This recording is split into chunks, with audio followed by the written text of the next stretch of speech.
Non, vous ne rêvez pas. C'est bien de l'humidité que vous voyez là. J'ai déjà eu le problème précédemment. La fois précédente, je peux vous assurer que c'était bien pire. J'ai eu une piscine, voire même un aquarium. Donc concrètement, d'après le groupe Facebook Renault Scénic 3 2009-2016, dont je fais partie, les grands Scénic 3 équipés de faisceaux d'attelage seraient principalement touchés.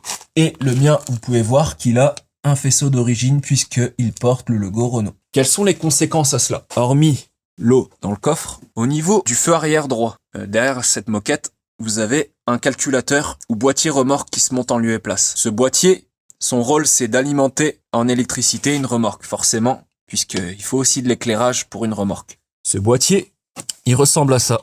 Voici comment ça se présente. Alors là, vous pouvez voir que mon circuit imprimé est complètement mort puisqu'il est oxydé de partout. Et je pense que la cause, c'est l'humidité. En dehors du fait que le calculateur soit HS, vous pouvez avoir aussi, et moi j'ai déjà eu ça, les clignotants qui s'affolent lorsque vous les activez.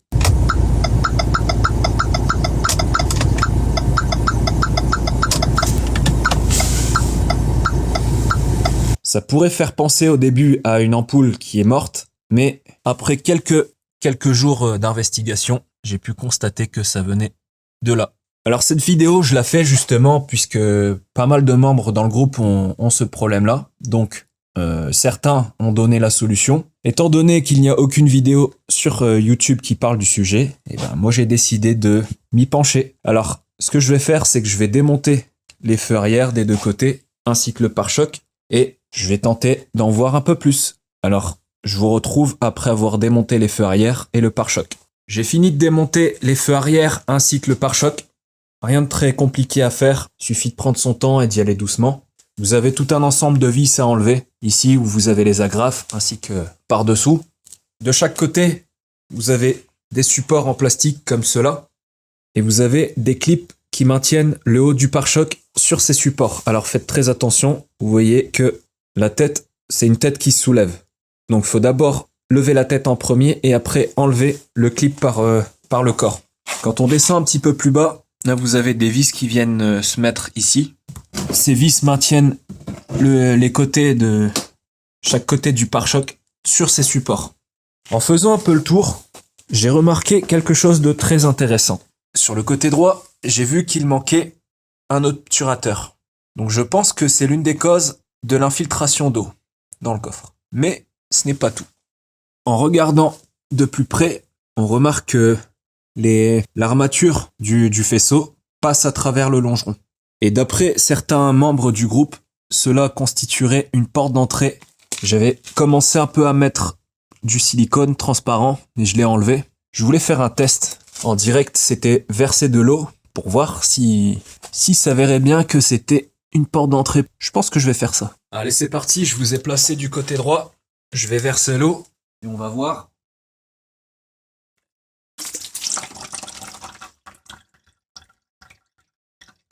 Bon bah voilà. Je vais appliquer du silicone ici, je vais faire pareil de l'autre côté. Je vais remonter le pare-choc et puis bah on se retrouvera pour la fin de la vidéo. Allez, en attendant que cette pièce-là sèche, je vais m'occuper du feu stop.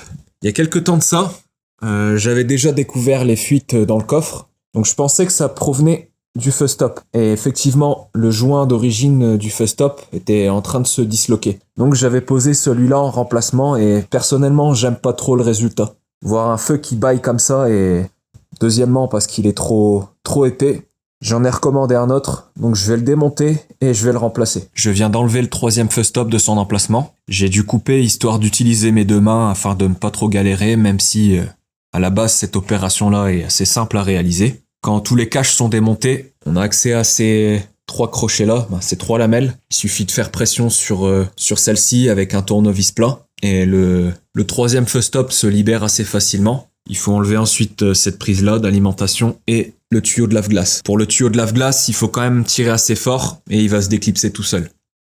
Petit retour sur le travail effectué. Je suis quand même assez déçu. Je pensais que ça allait faire l'affaire, mais visiblement non.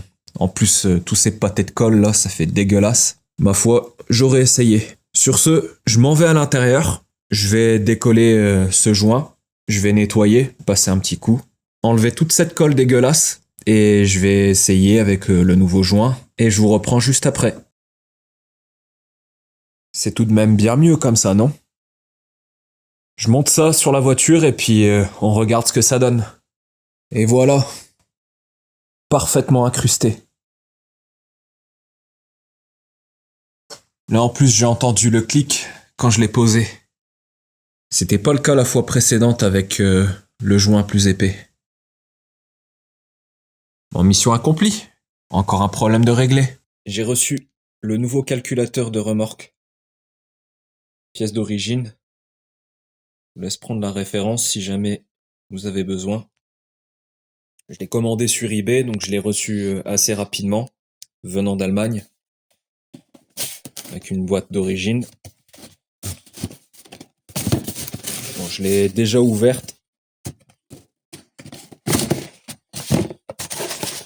Livré avec un capuchon pour protéger la tête. Et la pièce qui m'intéresse, elle se trouve ici. Il porte la même référence que celui qui avait à l'origine, avec la même marque, Renault. Donc, on a bien la certitude que c'est un calculateur d'origine. Par contre, la boîte est complètement différente par rapport à l'ancien. C'est parti, sans plus tarder, je vais monter ça dans le coffre. Je viens d'enlever tout ce qui traînait dans le coffre. Je vais pouvoir avoir de la place. Concrètement, comment je vais m'y prendre? Je vais déjà, dans un premier temps, enlever cette partie-là, qui est vissée. Alors, il y a une vis qui est ici. J'ai pas allumé ma lampe, mais bon. Et là, la deuxième se trouve ici, au niveau du creux. Une fois que j'aurai enlevé le rail qui est clipsé, il faut tirer assez fort quand même pour pouvoir l'enlever. Je vais ensuite enlever le tapis. Et une fois que j'aurai enlevé ces deux pièces-là, je vais pouvoir travailler plus efficacement. Ceci dit, je vous reprends une fois que tout est démonté. Allez, j'ai fini de tout démonter. Ça a été relativement vite et ça a été relativement simple. En démontant le rail, faites attention parce que normalement, vous avez aussi cette partie-là là, qui se trouve au niveau de la ceinture, qui va s'écarter. Bon, ça c'est tout à fait normal. C'est pour pouvoir laisser la moquette s'enlever. Une fois qu'on a tout enlevé, on a une mousse isolante qu'on va naturellement enlever. Et là, on a accès à tout le faisceau qui se trouve à l'arrière. Et donc, si jamais vous avez une panne au niveau de la trappe à carburant, voilà. Et nous, ce qui nous intéresse, c'est ici. Ça se joue en bas. Avec le faisceau de remorquage, ce petit trou-là, il m'interpelle. Vous vous souvenez au début de la vidéo, la toute première fois où j'avais tout démonté? Je vous avais fait une remarque concernant ce trou, quand on l'avait vu de l'extérieur. Voilà à quoi il sert. Ça, le tuyau que j'ai dans les mains, c'est l'évacuation du taux ouvrant. C'est à peu près la même chose que les évacuations de pare-brise. Je pense que ce petit clapet-là, je vais l'enlever. Allez, le voilà, il est enfin branché. Bon, j'espère que j'ai rien cassé. J'ai dû forcer un petit peu histoire de l'engager. Par contre, avec l'ancien, je me rappelle pas avoir eu autant de difficultés à le débrancher. Mais soit. Enfin, ceci dit, je pense que je vais l'accrocher ici, le coller sur la paroi de la carrosserie.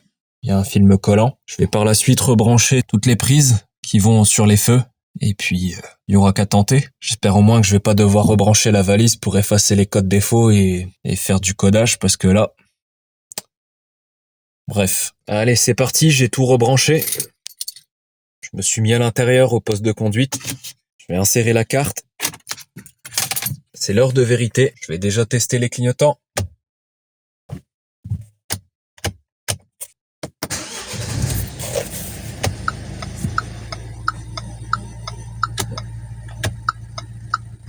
On dirait bien que ça fonctionne.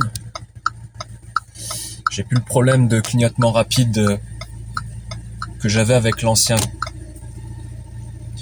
calculateur. Pardon, j'ai eu un bug.